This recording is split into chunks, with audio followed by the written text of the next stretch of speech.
My name is Maria and I'm from the Pakistani Youth Forum. I'm part of the Girls Youth Club.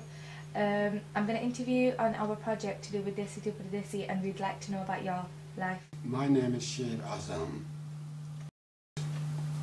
I originally came from a small village called Warwushti in Church area of district Uttarakhand, Pakistan. The question which you have put, I think before I could tell you why personally I came and when I came, if I could explain to you that after the Second World War, the war was fought all over the world, but predominantly the biggest damage was done in Europe. They needed to build this country, build Germany as well. So we came from India, Pakistan, Bangladesh, most of those countries which we come from in 50s and 60s, because we came to build the country.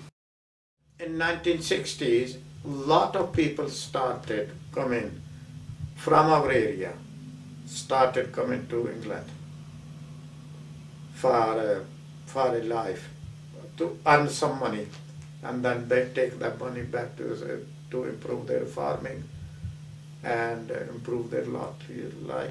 So first goal was to come here for 5 years and then go back.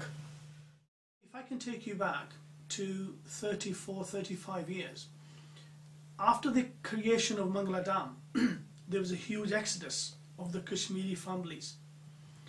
And the menfolk who came first came here to earn a better living. We were British passport holders anyway, Yeah. so there was no restrictions of visas or anything. It was just that because we came on Queen's invitation, Queen Elizabeth's. Voucher system ਹੋ ਗਿਆ ਆਪਣੇ ਆਪ ਹੀ ਤੁਸੀਂ ਆ ਸਕਦੇ ਸੀਗੇ ਪੈਸੇ ਨਾਲ ਲੇਕਿਨ ਤੁਹਾਨੂੰ ਵੀਜ਼ਾ ਇੱਥੋਂ ਕੱਢਣਾ ਪਿਆ ਫਿਰ ਜਿਹੜਾ ਮੇਰਾ ਬਰਲਾ ਸੀ ਉਹਨੇ ਮੈਨੂੰ ਇੱਥੋਂ ਵੋਚਰ ਮੇਰਾ ਕੱਢਿਆ ਵੀਜ਼ਾ ਜਿਹੜਾ ਕੱਢਿਆ ਉਹ ਫਿਰ ਮੈਂ ਇੱਥੇ 1965 ਦੇ ਵਿੱਚ ਨਾ 14 ਜਨਵਰੀ ਦੇ ਵਿੱਚ ਅਸੀਂ ਇੱਥੇ ਆ ਗਏ I came in early 61 to London. In fact, I traveled from Karachi to Tehran and Tehran to Istanbul, and from there it was, I think, Rome and then Paris and then Heathrow. All Pakistani used to bring their lihaf with them. You know lihaf, quilts. Huh? So we were carrying our quilts, and when they saw, come here, are you coming from Pakistan? Yes, all right. You must be hungry, because we were only given £5 by the Pakistan government in those days. Some people will go to the bus, because in those days, not every house didn't have a bath. Yeah. Even these back-to-back houses, they didn't have the bath inside, and they didn't have toilets inside. They used to have community toilets outside. No water in there, only for flushing. I mean, back in the 60s, back, I lost my way to come home. Instead of coming this side, I go other side. Okay. And I've seen Englishmen get a dress out from my pocket and show him, I want to go there. Just a little bit English those days. Mm-hmm. I want to go there, I've lost. I said, don't worry, son. About half an hour he walked with me. That's your door number. And he stood out there until somebody opened a door. Okay. And he says, is that your house? And compare those days and now. 13 people, and then later when they started having children, we're talking about 16, 7, up to 20 people in one house living.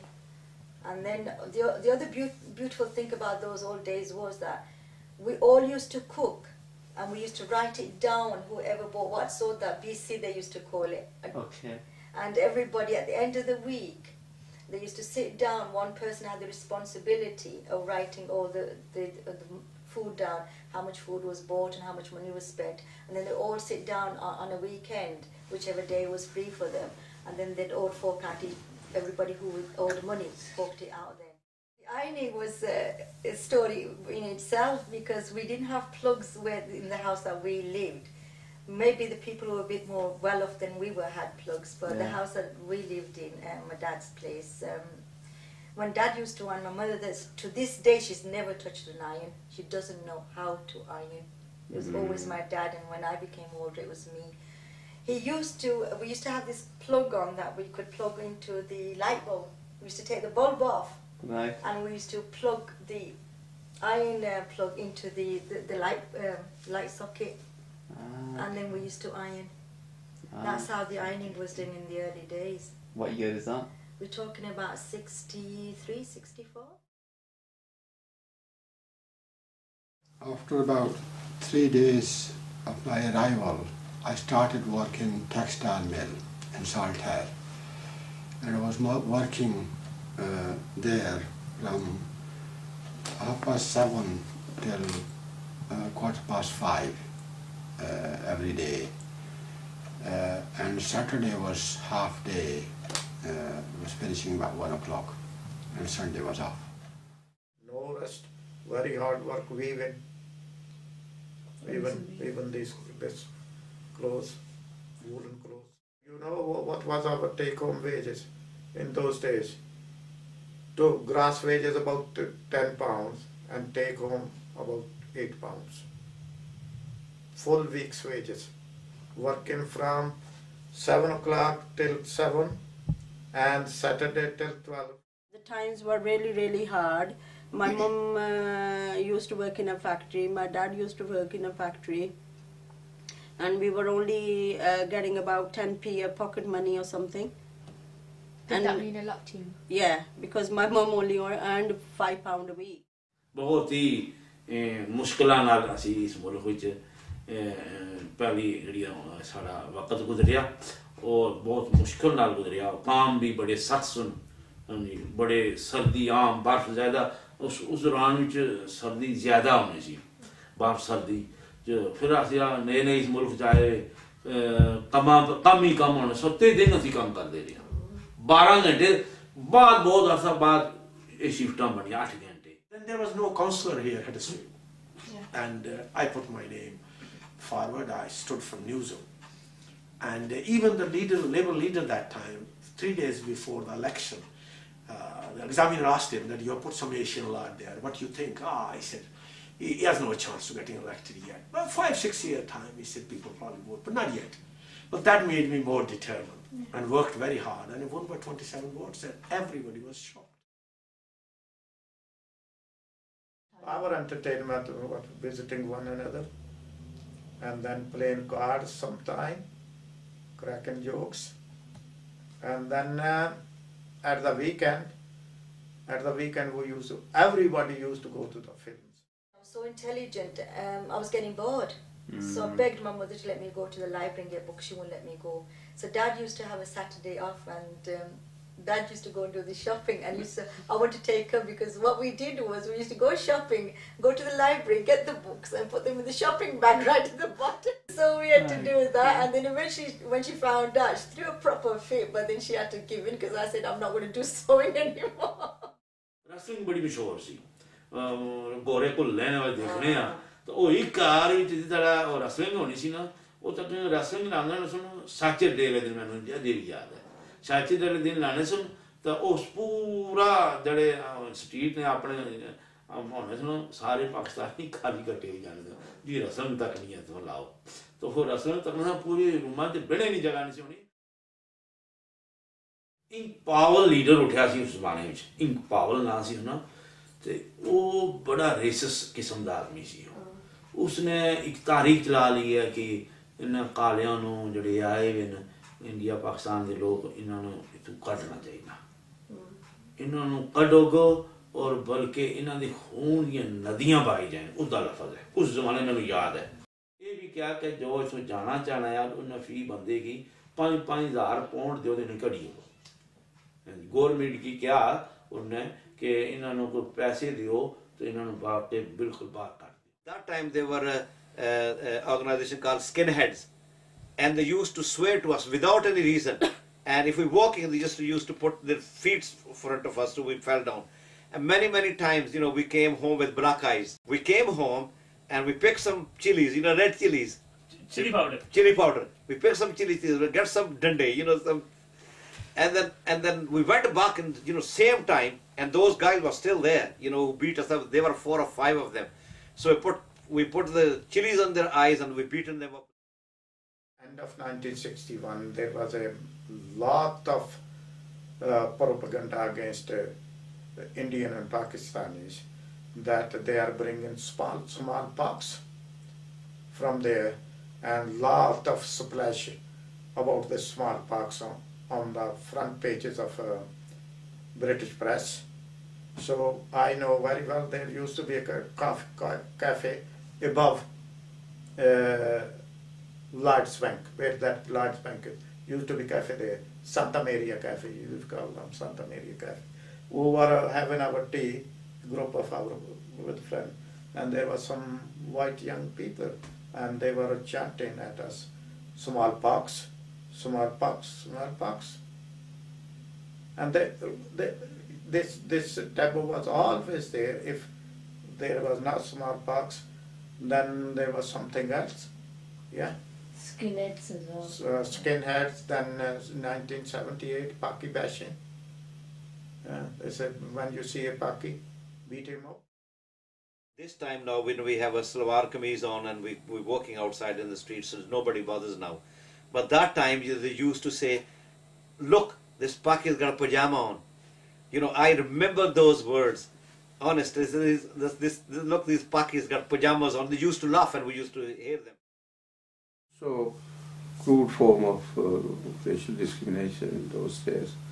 You know, in the post office, in the shops, windows, they display small advertisement. I still remember it used to say, you know, room to let, but no Irish, no dogs and no blacks. How did you feel about being away from your home and family? It was terrible, obviously. I didn't have anybody I knew, just one young lad I knew, and it was terrible, to be honest. I cried my eyes out for weeks. अपने इलाके ने कोई अक्का दुक्का कोई पड़े होने से तो जड़ा भी कुछ ना को खाते ही ना सी ना तो बेचारे रखी रखने से आने से वीकेंड छुट्टी होती मुंशी जीरो ही मुंशी आने से मुंशियों को जैसा उन्हें को खाते पड़ा आसान तो मुड़ी लखा आसान तो जड़ा वीकेंड आई जड़े से मर्जी लगा कि मेरे 8-10 बंदे आई जाने से एक खाते लखाने ला उठी गया दुआ आई गया त्रिया आई गया सारा चल रहा करने चाय बनाने कई बारी आपू लिखने से कई बारी मींह भरने आने से तो मैं भी कम अज कम 80-90 खाते की हफ्ते ने लिखे. I see that the my children or grandchildren will grow up here. In time, will swear that link with Pakistan. It will gradually reduce, and in the end, they'll sell whatever little investment we have got there or they have had there. They'll sell it off, and they'll finish that link. And they'll settle here. Ella says they would have done it by now, but because of some of the challenges they are facing, some of the difficulties they're facing even here, they're not sure. They need to be assured that they are fully fledged accepted British citizens. Once they are convinced, then they will swear that relationship. The sooner we decide that this is our home, the better it will be for ourselves, for our coming generations. Uncle, what do you think of the young people doing this heritage project? Do you think it's been a good idea for them to research? I think it's a brilliant, obviously. You should know your roots. You know, you should know where you come from. Yeah. You know, and I think this is very important. Otherwise, you just look like a homeless if you don't know what your parents were, where you come from, what your culture is, what your background is. I think it's very essential. Do you know, when you look at yourself and the opportunities that you've got, what do you think like the lifestyle that you have now as a woman compared to what they went through? How does it make you feel? Ours is a lot more easier, and I'm just gutted that we don't we don't thank them enough, and we just take advantage of it.